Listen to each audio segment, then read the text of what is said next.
ప్రభుత్వ విప్ బీర్ల ఐలయ్య కవితపై కీలక వ్యాఖ్యలు చేశారు. కవిత కమెంట్స్తో కేసీఆర్ అసలు రంగు బయటపడిందన్నారు. బీజేపీలో బీఆర్ఎస్ను కలపాలని చూసినట్లు బయటపడిందని తెలిపారు. బీఆర్ఎస్ బీజేపీ మధ్య ఉన్న ముసుగు తొలగిపోయిందని ఐలయ్య అన్నారు.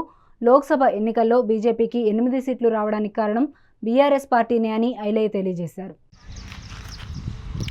ఈరోజు ఎమ్మెల్సీ కవిత గారు చేసినటువంటి కామెంట్ చూస్తే కేసీఆర్ గారి అసలు రంగు బయటపడ్డది. బీజేపీ బీఆర్ఎస్ దోస్తాను కూడా తెలంగాణ ప్రజలు గమనిస్తున్నారు.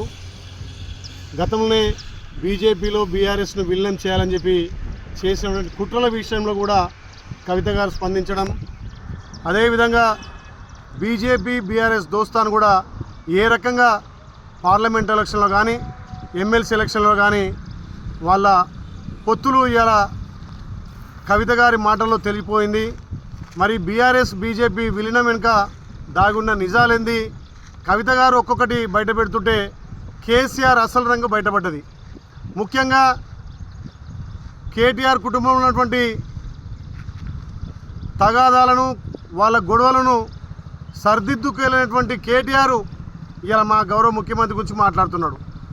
నీ కుటుంబ గొడవలనే నువ్వు చక్కదిద్దుకున్నవి తెలంగాణ ప్రజలను ఏ రకంగా ఉద్ధరిస్తావని చెప్పి గతేళ్ళ మీ 10 ఏళ్ల పాలనలో తెలంగాణ ప్రజలు గమనించే కదా మిమ్మల్ని ప్రతిపక్షంలో కూర్చోబెట్టారు.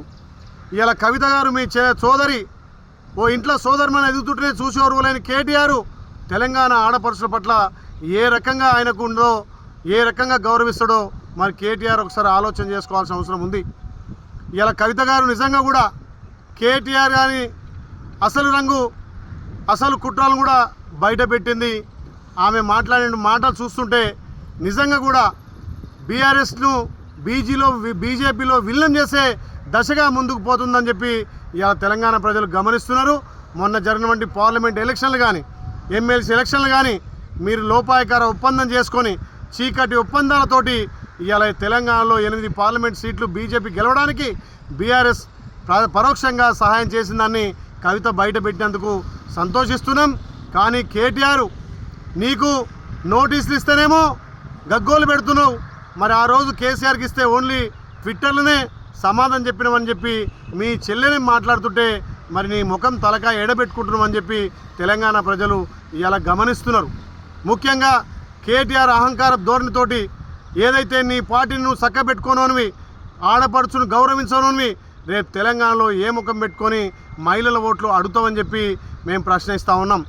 కవిత చేసినటువంటి ఆరోపణలు అనుకోండి, పచ్చి నిజాలు అనుకోండి, ఇవాళ తెలంగాణ ప్రజలు గమనిస్తున్నారు. బీజేపీ బీఆర్ఎస్ దోస్తానికి ఇవే నిదర్శనమైన మాటలు, ఇదే నిదర్శనమైనటువంటి ఆరోపణలుగా కనిపిస్తున్నాయి. కాబట్టి ఏదో కాంగ్రెస్ కోవట్టుగా ఉందన్నారు. కాంగ్రెస్ కోవట్టుగా ఉండాల్సిన అవసరం లేదు.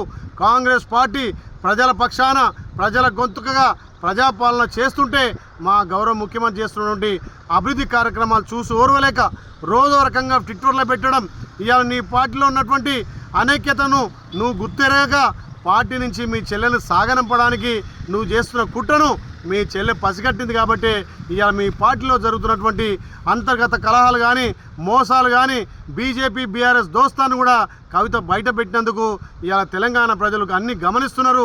రేపు రాబోయే రోజుల్లో తప్పకుండా బీజేపీలో బీఆర్ఎస్ విలీనం చేయడానికే కేసీఆర్ పూనుకుండు. కాబట్టి కేటీఆర్ గారి నిజ స్వరూపాలను, వాళ్ళకు ఉన్నటువంటి స్వార్థ రాజకీయాలను ఇవాళ కవిత గారు బయట పెట్టినందుకు నిజంగా కూడా చాలా సంతోషం.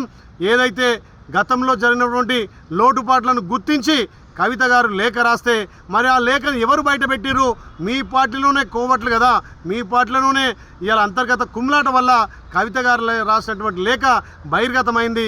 ఆ లేఖలో కూడా కేసీఆర్ గత 10 ఏళ్లలో ఎట్లా ప్రజలను విస్మరించారు, ప్రజలకు ఏ రకంగా అన్యాయం చేసిర్రు, పార్టీ ఎట్లా అణగారిపోయిందో కవిత గారు చక్కటి సూచనలు మీకు ఇచ్చారు. కాబట్టి ఓర్చుకోలేక కవితను బయటికి పంపాలని చెప్పి మీ కుటుంబ తగాదాలు ఇలా మా పార్టీని రుద్దాలని చెప్పి బీజేపీ బీఆర్ఎస్ 2 కలిసి మా పార్టీ మీద దుష్ప్రచారం చేస్తున్నారు. మీ పింక్ మీడియా సోషల్ మీడియా ద్వారా మా పార్టీని బదనాం చేయాలి. మా ప్రజాపాలన ద్వారా ప్రజలకు అందిస్తున్నటువంటి సంక్షేమ పథకాల అభివృద్ధిని చూసి ఓర్వలేక కేటీఆర్ గారు ఇట్లా ట్విట్టర్ ద్వారా స్పందించడం నిజంగా విడ్డూరంగా ఉంది. ఇప్పటికైనా మీరు బుద్ధి తెచ్చుకొని సోయి తెచ్చుకొని మీ కుటుంబాన్ని చక్కన పెట్టి మీ పార్టీని బీజేపీలో విలీనం చేస్తారా, లేకపోతే ప్రజలకు ఏ రకంగా సమాధానం చెప్తారో కేటీఆర్ చెప్పాల్సిన అవసరం ఉంది. ఇవాళ ఒక ఆడబిడ్డనే ఓర్వలేని మీరు తెలంగాణ ఆడపడుచులను ఏ రకంగా గౌరవిస్తారో కేటీఆర్ సమాధానం చెప్పాల్సిన అవసరం ఉందని చెప్పి కేటీఆర్ గారిని హెచ్చరిస్తున్నాం.